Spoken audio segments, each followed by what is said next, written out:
Komiði sæl og velkomin í viðskipti á Hringbraut. Fréttir síðustu daga, kolefnisjöfnun, umhverfismál, íslenska sjávarútvegssýningin í næsta mánuði og jákvæð sálfræði á vinnustöðum. Þetta eru málmálana hjá mér í kvöld.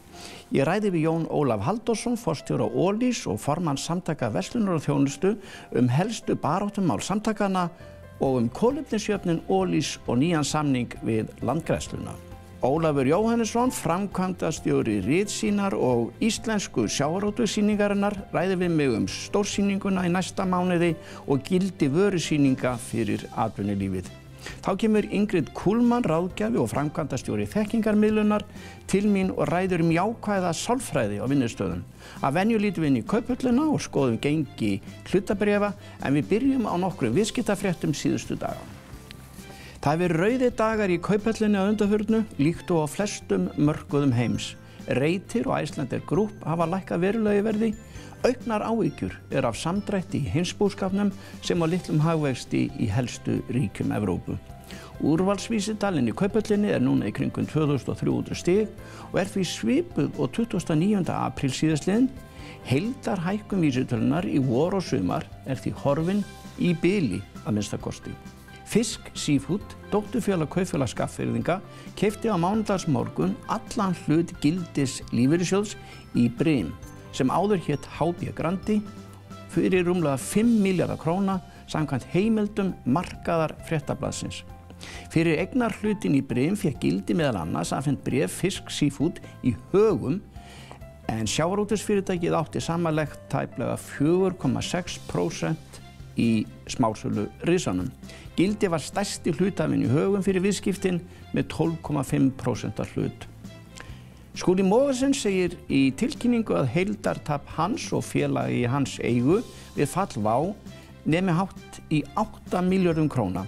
Hann segir fráleitt að halda því fram að hann og hans fólk hafi ekki unnið að heilindum í einu og öllu við uppbyggingu og við að reyna að verja WOW falli. Þetta voru fréttir síðustu daga, en hingað kominn Jón Ólafur Halldórsson, framkvæmdastjóri Ólís og formaður samtaka verslunar og þjónustu. Velkomin í þáttinn. Takk fyrir það. Þið voru að gera nýjan samning við Landgræðsluna og það svolítið merkilegt að einn helsti forstjóri Ólís á árum áður, Óli Ólís, hann gerði samning árið 1992, þannig að þetta ekki nýtt á nálinni, svona þessi kolvetnisjöfnun sem þið eru með. Nei, það alveg rétt. Það má til sanns vegar færa. Óli var mikill eldhugi og brautarýðandi á margan hátt. Já. Og eitt af því sem hann gerði, hann tók ákveðið verkefni upp á sínar herðar og það hafði svona ákveðin aðdraganda og Már Ragnarsson fréttamaður var einn af þeim sem komu nú að því máli. Hann hafði séð á sínum ferðum sem náttúrunnandi og fréttamaður að það var mikið verk óunnið á sviði uppgræðslu á landinu. Já. Og hafði svona hugmyndir einhverja græna hersveit sem myndi nú kannski taka á þessu máli. Já. Óli grípur þetta mál og úrverður samkomulag við Landgræðsluna og á næsta áratuginn og eftir, samningunum hleypt af stað 27. maí 1992 og næsta áratuginn eftir veitir Ólís einhverjum 80 milljónum inn í þetta verkefni. Já. Ég hef grunað það að þetta sé staðista einstaka verkefni á sviði landgræðslu og uppgræðslu sem enga aðili hefur ráðist í, sem ég þykir mjög vænt og við erum svolítið að byggja á þessu gamla samstarfi við Landgræðsluna þegar við leggjum á stað núna í þessa kolefnisjöfnun fyrir okkur og okkar viðskiptavinni. Hvernig fer þetta verkefni af stað? Það fer frábærlega af stað. Samkomulagið við Landgræðsluna þetta 5 ára og það svona bara fyrsti áfanginn eins og ég horfi á það. Já. Við erum förum í svona kannski þrennskonar átak með þeim. Við erum í endurheimt votlendis, við erum í endurheimt og uppgræðslu lands og svo erum við skógrækt. Þessar 3 leiðir eru við að vinna með Landgræðslunni. Þeir peningar sem koma til okkar, annars við það sem við leggjum fram og svo okkar viðskiptavinir, það fer beint í þessi verkefni og þeim algjörlega stýrt á Landgræðslunni og við fáum bara að fylgjast með í því, enda eru þeir sérfræðingar á þessu sviði. Já, því að hafið í rauninni tengt ykkur svolítið við þessa landgræðslu finnst manni bara allar götur síðan eiginlega. Já, það svona sterk umhverfisvitund og menning inn í félaginu og við höfum stigið jafnt og þétt og getum sagt að upphafið kannski 1992 með þessu átaki. Síðan höfum við byggt alltaf ofan þetta jafnt og þétt með svona ákveðnum grænum skrefum og við höfum verið í samstarfi við skógræktarfélög, við höfum verið að efla skógrækt, við höfum verið að opna skóga fyrir almenning til þess að ganga og síðan við höfum fengið umhverfisviðurkenningu meðal annars Reykjavíkurborgar fyrir vel snyrtar starfsstöðvar Við komum af stað, bættum við VFLO inn í okkar eldsneyti til þess að draga úr þessum gróðurhúsaáhrifum vegna útblástus, CO2 og við höfum sett upp rafhleðslustöðvar og við erum að selja metangas meðal annars og auk annarra orkugjafa sem við seljum. Þú ert formaður Samtaka verslunar og þjónustu og þú skrifaðir nokkuð harðorða grein í Morgunblaðið í sumar þar sem þú gaggrínir fyrir hönd verslunarinn í landinu hversu há fasteignagjöld eru í gangi. Já, það er fullt tilefni til þess að staldra við þegar kemur að fasteignagjöldunum. Nú er það bara svo að fasteignagjöld á undanförnum árum hafa verið að hækka þetta svona 14–18% en almennt verðlag hefur verið að hækka 23%. Þannig að við sjáum þessi mynd er. Þetta er orðið íþyngjandi. Já, og sérstaklega vil ég nú fá að nefna Reykjavíkurborg í þessu samhengi. Þeir keyra sína álagsprósentu náttúrulega í hæstu hæðum sem er 1,65%. Og þeir hafa enda lofað því að það er nú að ganga einhver leyti tilbaka. En þegar það er haft í huga að langstæðsti hluti atvinnuhúsnæðis á landinu er einmitt í Reykjavík og þessi gjöld eru meira það renna þá allt til Reykjavíkurborgar. Og þá er það náttúrulega mjög áleitin spurning sko, hvað verður þetta fé? Því að Reykjavíkurborg á milli ára núna, 18–19, er að hækka álögu sína sennilega 1,5 milljarð. 1,5 milljarð á fyrirtækin í fasteign? Innan borgarmarka, í formi fasteignagjalda. Þannig að þetta er nú svona gott dæmi. Þetta er reynda stór mál þá? Þetta er risavaxið mál og við sjáum það að kaupmenn í miðborginni hafa verið að kvarta undan því að rekstrarumhverfið er erfitt. Annars vegar eru þetta bara þessi skattheimta á vegum borgarinnar og síðan er nú það svo sem bara umferðarmálin almennt. Það er verið að þrengja að verslunarrekstri víða í miðborginni. Maður séð það að kaupmenn eru að fara svolítið úr Já, við höfum séð það en auðvitað maður vonar svo sannarlega að það verði áfram blómlegt líf í miðborginni með góðum og huggulegum verslunum sem taka vel á móti ferðamönnum og okkur íbúum hér á höfuðborgarsvæðinu sem viljum gjarnan sækja ýmislegt til borgarinnar. Já, nú kannski líka fyrst við erum náttúrulega að ræða Samtök verslunar og þjónustu. Það er hagfræðingurinn ykkar, Ingvar held ég hann heiti, hann skrifaði ágæta grein sem sagt netverslun og pælingar þar og þar kemur fram að þetta er að netverslunin er að verða svona helsta breytingin bara í verslun á Íslandi, er það ekki? Já, stafræna tæknin, hún er svolítið að reiða sér til rúms og fjóraða iðnbyltingin eins og okkur er tíðrætt hún er vissulega að takast á flug hér eins og annar staðar. Og mín skoðun er svo að þau fyrirtæki sem setja sig ekki vel ofan í þessu mál, þau getur hreinlega dregist aftur úr.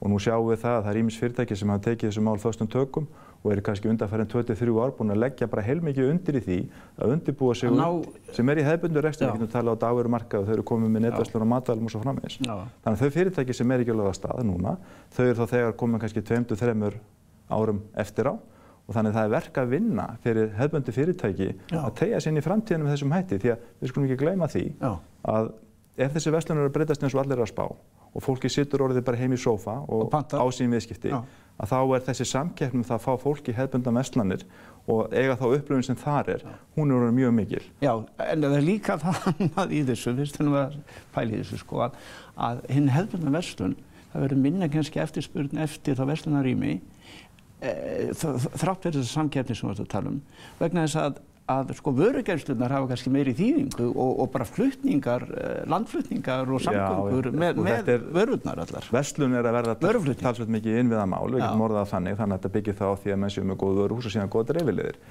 Hins vegar, ég held að við þurfum líka að horfa til þess, ef við horfum á löndin í kringum og hvort sem það er nú fyrir vestanhafi eða hérna megin í Evrópu, þá sjáum við það að ýmis stór fasteignafyrirtæki hafa verið að losa sig við svona stóra verslunarfermetra. Það hafa kannski ekki trúað því að versluninni verði samkeppnisfær með það að fá fólk inn í verslanir. Ég vona svo sannlega að við verðum áfram, við munum búa við góða verslanir hér í borg. Þetta er bara verkefni sem þarf að huga vel af og þess vegna er svo mikilvægt að opinberir aðilar eins og sveitarfélögin séu nú ekki að gera þessari verslun svona erfitt fyrir með íþyngjandi fasteignasköttum þegar umhverfið ætti náttúrulega alltaf snúast það að skapa svigrúm og tækifæri fyrir verslunina að þjónusta borgara og ferðamenn.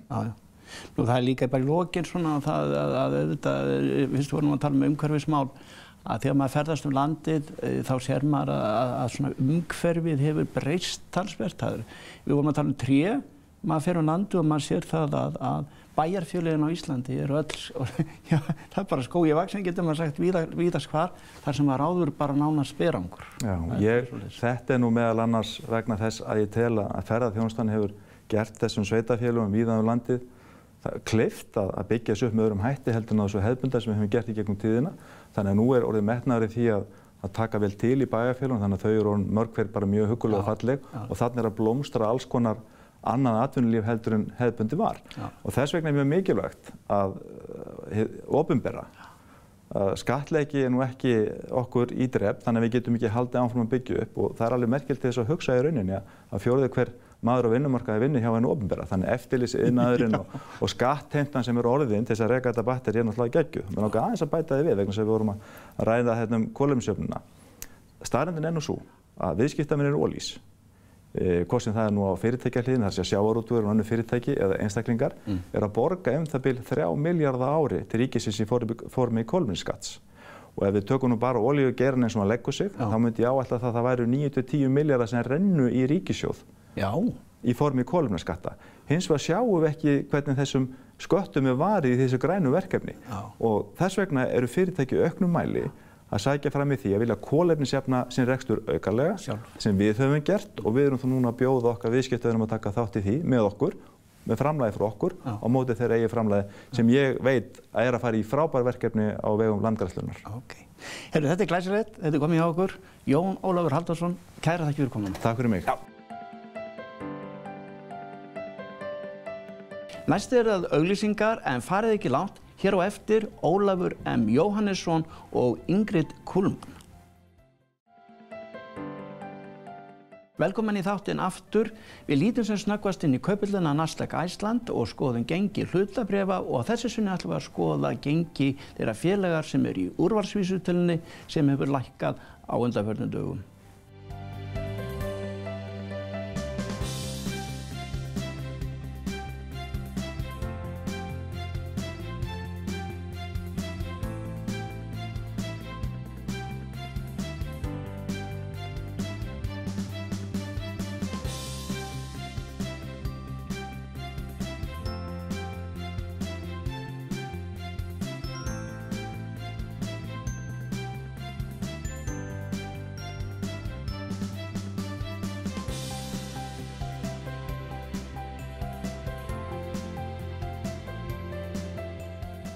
Næsti gestur minn Ólafur M. Jóhannesson, framkvæmdastjóri Íslensku sjávarútvegssýningarinnar sem haldin verður í Laugardalshöll í næsta mánuði.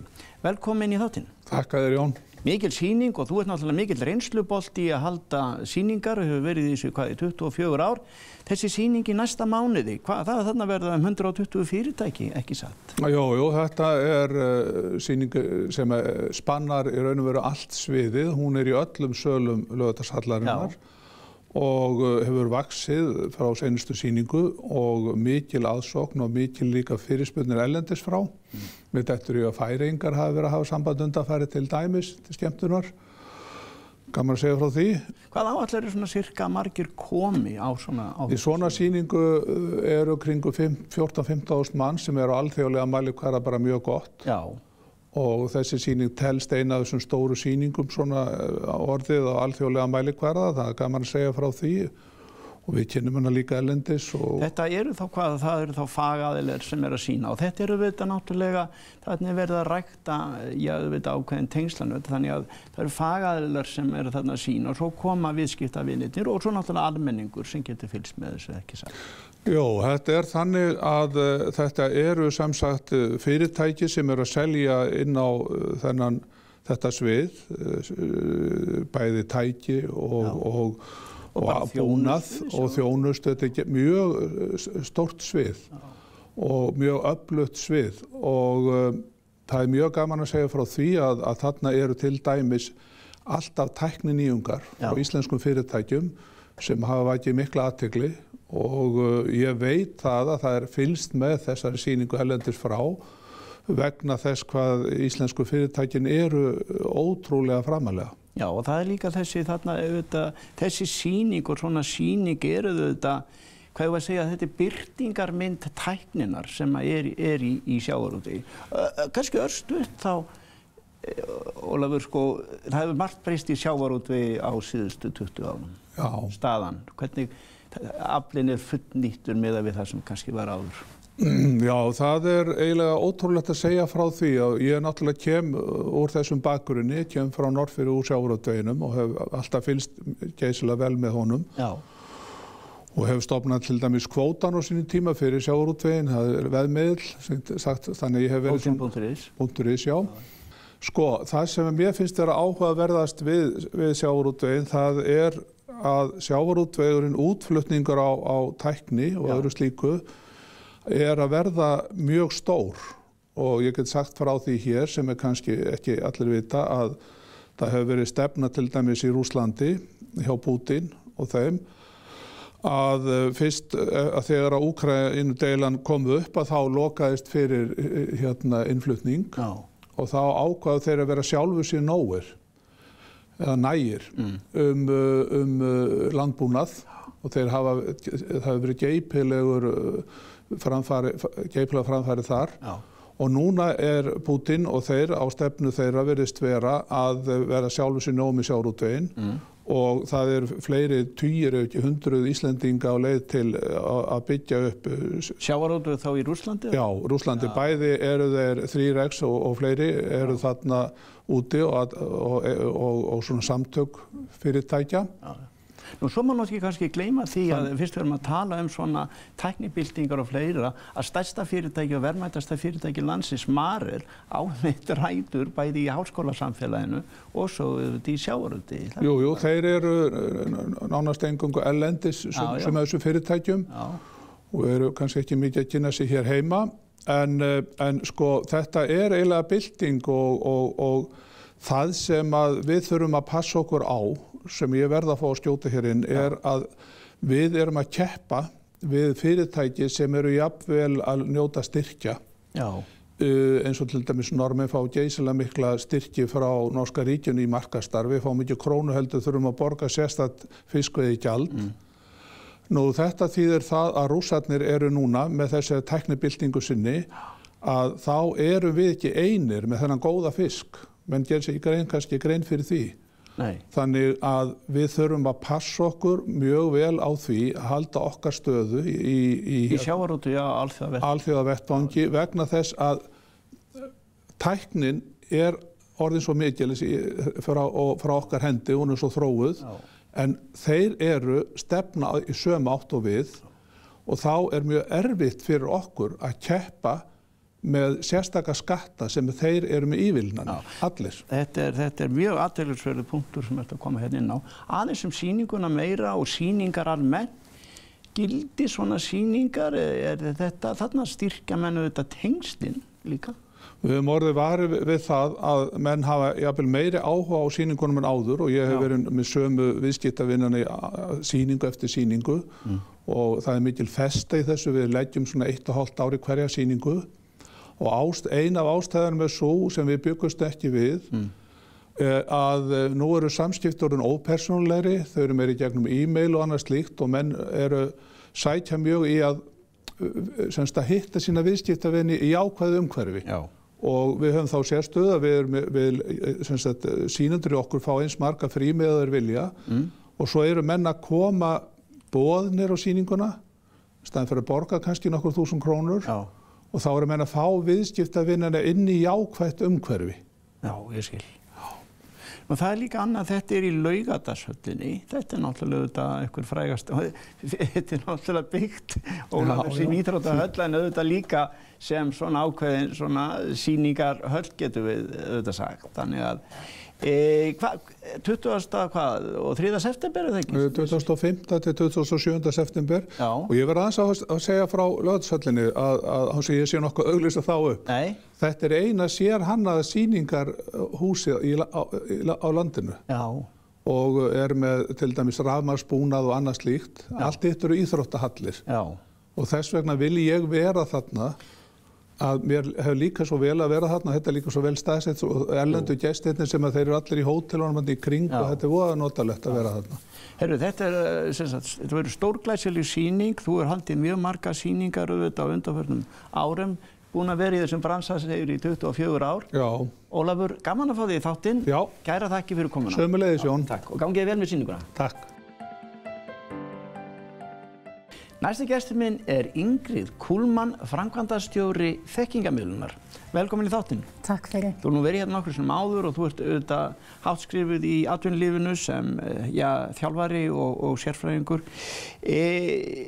Það eitt sem mér langar til að spyrja það er þessi jákvæða sálfræði sem núna svolítið rætt mikið í umræðinni. Já, og jákvæða sálfræðin snýst svolítið það að auka vellíðan með ýmsum aðferðum. Já. Og þetta allt gagnreyndar aðferðir sem við erum að nota í fyrirtækjum. Það er margt hægt að gera, til dæmis fyrir starfsmenn að stunda núvitund til að slaka betur á. Svona ná að kjarna sig, ná aðeins að kyrra hugan. Já. Við erum líka með skemmtilegar æfingar sem við látum fólk gera, eins og til dæmis uppáhaldsæfingi mín 3 góðir hlutir. 3 góðir hlutir sem hafa gerst innan fyrirtækisins? Já, þá það þannig og ég veit að sum fyrirtæki hafa jafnvel hengt upp eins og þvottasnúrur og svo eru bara litli miðar og fólk skrifa þrennt sem var gott. Þannig að það draga fram þetta jákvæð. Já, því að þetta í raun bara spurningum gleraugun sem við setjum upp á morgnana, sko, ætlum við að horfa á neikvæða hlutina eða ætlum við að horfa á jákvæða hlutina. Og það auðvitað þannig að það ekki allir dagar góðir, það gerist eitthvað gott samt á hverjum einasta degi. Þannig að draga þetta fram, það mjög góð æfing og þetta líka æfingi sem að fólk gerir heima hjá sig jafnvel, sko, ekki bara á vinnustaðnum, heldur lætur börnin við matarborðið nefna líka þrennt sem var gott, sko, þannig að þetta frábært. Draga fram það jákvæða. Nú síðan auðvitað þegar við ræðum eitthvað sem eitthvað jákvætt, þá auðvitað kemur þar inn í kannski húmor og skemmtilegheit. Já, nákvæmlega og það er einmitt önnur æfing sem svona aðbrigði af 3 góðum hlutum og það 3 fyndnir hlutir. 3 fyndnir hlutir. Og þetta oft svona, þessi æfing hentar ekki öllum, en hún hentar mér mjög vel. Já, en þeir tengjast kannski ekkert fyrirtækinu sjálfu þá?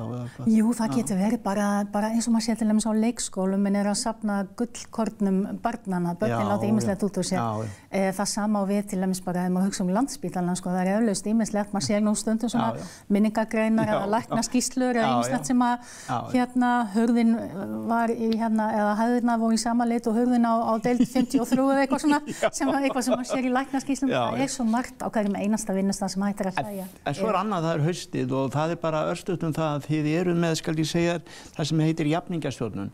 Það hugsunin svo það ekki, ég búinn að starfa með fólki í 10, 15, 20 ár í fyrirtækinu og skyndilega ég gerður að yfirmanni. Ég þarf allt í að vera orðin yfirmaður fólks sem ég ekki lengur alveg jafningi þeirra. Nákvæmlega, og þetta fín lína. Það erfitt að vera bæði yfirmaður en líka vinur eða hluti af hópnum.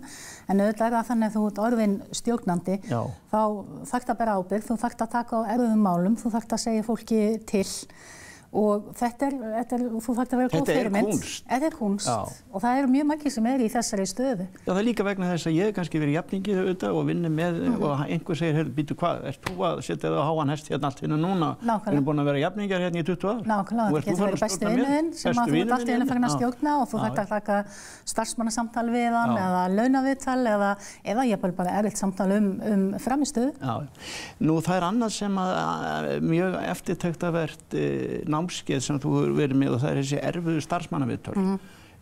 Það erfið starfsmannaviðtal, það merkir vantarlega að það eitthvað hjá viðkomandi starfsmanni, þú þarft að kalla hann inn á teppið og eiga samtal við hann.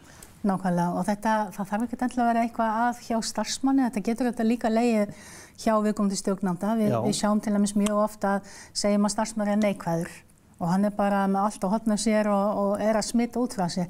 Svo sest niður með honum og þá mikilvægt að greina hvert nákvæmlega vandamál eða hvað veldur þessari hegðun. Því að það getur þetta verið persónuleiki starfsmannsins, hann bara svona, en það getur líka verið að hann fá aldrei hrós.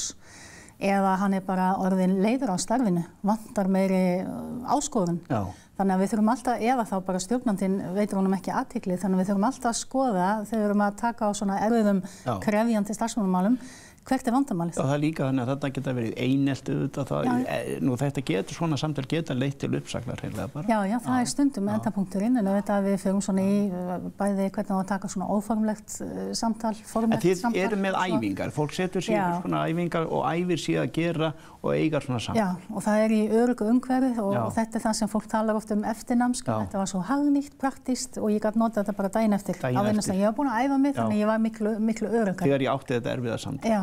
Heyrðu, þegar ég var að reyna að ná í þig, við skulum klára þetta aðeins að þeim nótum, þá varstu bara nýkomin frá Súgandafirði og þar ertu hefur verið að byggja landnámsskála. Landnámsskála, Hallvarðs Súganda sem var landnámsmaður sem settist að í Súgandafirði og þetta er verkefni Fornminjafélags Súgandafjarðar og við erum að byggja þarna skála. Já, og þetta hefur náttúrulega tekist alveg óskaplega vel. Þú ert að taka myndir þarna og þú ert með drónamyndir og fleira sem sýnum hérna. Akkurat. Þetta er skemmtilegt verkefni. Þetta er mjög skemmtilegt verkefni, krefjandi. Kanntu að hlaða jafnvel? Já, við lærðum það. Það var haldið námskeið í torf og steinhleðslu, þannig að það voru fjöldamanns að læra að byggja skála úr klömbru. Já.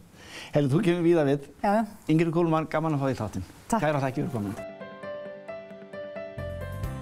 Fleiri ekki þættin með þessu sinni, við sjáumst eftir viku, verið þið sæl.